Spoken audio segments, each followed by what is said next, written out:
Hey everyone, welcome back to my channel. This is another DIY video on making a dupe of a Pottery Barn wreath.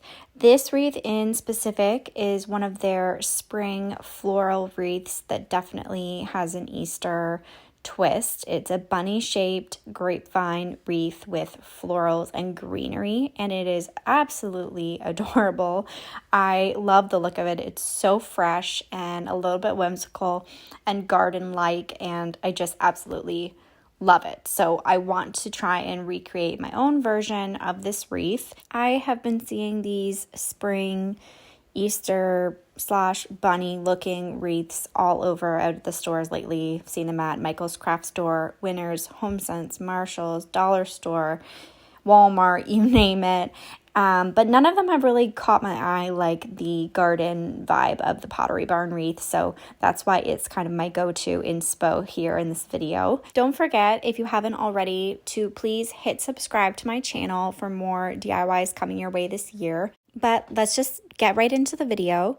So I actually found an oval grapevine wreath at my local craft store for $8.99. It was already in the oval shape that I wanted, like the Pottery Barn, although not quite as oval, but that's okay. This is just a dupe, so we're going to work with what we have on a budget. I also bought two 6-inch mini grapevine wreaths to use as the ears, which I will show you later.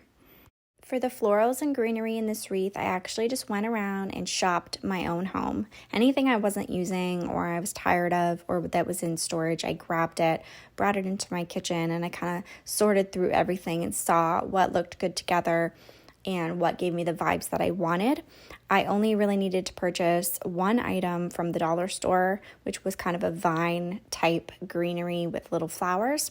Otherwise, everything else in this video is from my own home and was already purchased on sale and on a budget from the dollar store previously or from Michael's Craft Store on buy one get one free sales. So basically I just started with my two largest flowers that I had laying around, which are my pink peonies. They're so pretty. I got these ones from Michael's and I started with those. I did not want them to be at the top and bottom, so I kind of set them on each side offset. After that, as you can see in the videos, I went in with a bunch of my white florals and kind of placed those where I wanted them, and then was able to kind of add the greenery in between to really fluff everything up and add some texture. I tried to do little groupings of flowers but still keep things really natural, and I used my greenery as fillers.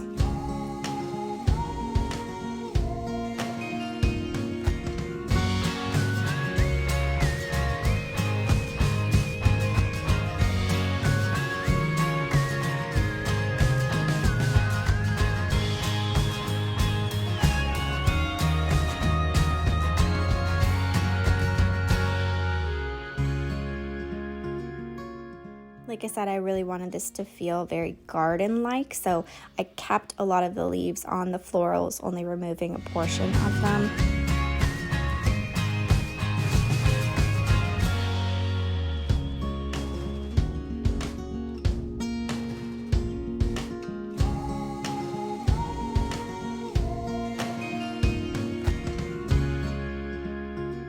I personally like to work around two sides of the wreath and then bring them together. So I kind of did two corners, if you will, top left, bottom right, and then flowed them into each other. And I just felt like this was a really natural way for me to work around the wreath and make sure nothing was too symmetrical and that the two sides ended up blending really well together and there was no harsh point where everything met in the corners.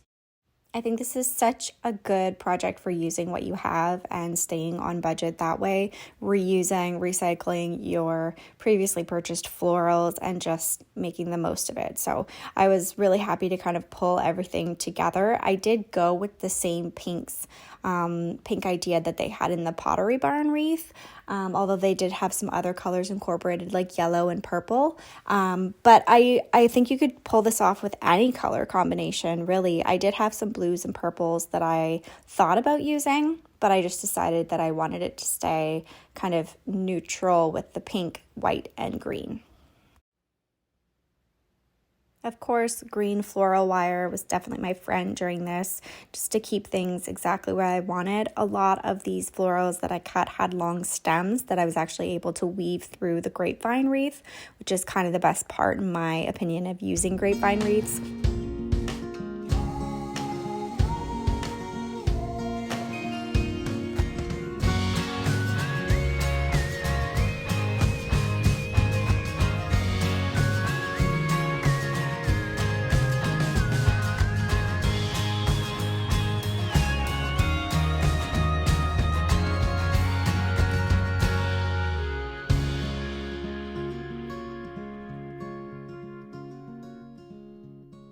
I was not able to find any ivy, and I didn't have any, and I really didn't want to go and spend more on ivy than I wanted to just for this wreath.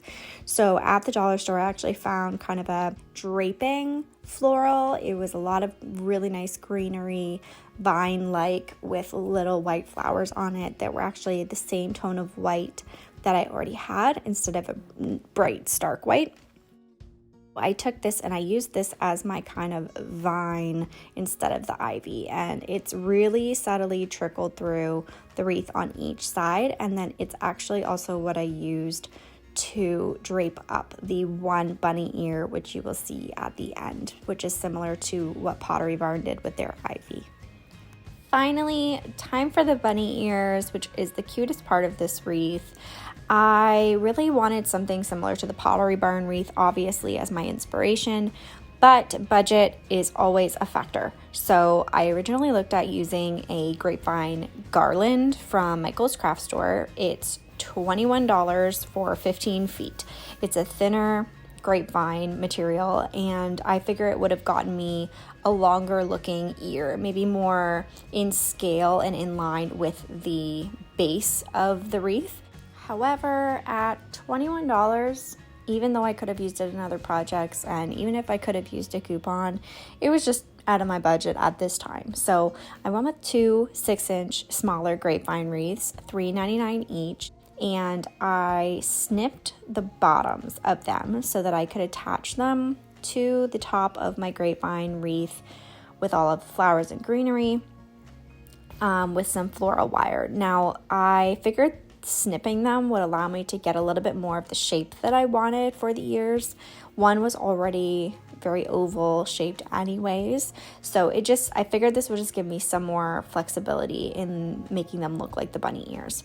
The more rounded 6-inch grapevine wreath I actually cut at the top and the bottom so that I could attach the pieces a little bit closer together as more of a narrow looking oval. I wired the top two pieces that had been snipped closer together, and then I wired the bottom separate pieces to the wreath, and hopefully you can see that in the pictures here.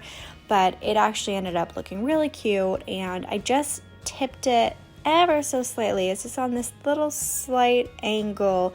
I wanted it to kind of have that drooped bunny ear vibe. It was actually the tipped ear that I decided to run some of my vine material up in the greenery to have it kind of go on that ear just a little bit. The Pottery Barn Inspiration Wreath had their ivy creeping up one of the ears as well, and I really liked this. It was kind of whimsical, so I wanted to make sure I did that as well. It looked really natural, and I love the way that it turned out. It really tied the ears into the wreath. I think it's so nice that I have the flexibility of removing these ears if I want to just have this as a really pretty garden-like spring wreath. And here is the final product, guys, of my DIY Pottery Barn dupe, this spring bunny-eared wreath. I love how pretty it is. I love it just as much as I love the Pottery Barn wreath. It's just a little bit different, my own version and take on it. I tried this out in a few different spots in my house. I have a spot on my chimney hood above my stove where I usually put wreaths, but it's just a little bit too tall. I took pictures anyways to show you guys, but its final home is going to be sitting on one of my walnut shelves in my kitchen. I just think it looks so pretty here, and I get to see it every time I walk into my kitchen, and you do see it from my front door as well. So that's its final home, and I hope this inspired you to shop your own home and find things that you have around your house or in storage that you can recycle and make into something beautiful like this. If not, check out your local dollar store and craft store for sales and try and do this on a budget. Thank you so much for watching and taking the time out. Please don't forget to hit like and subscribe to my channel. We'll see you soon with another DIY.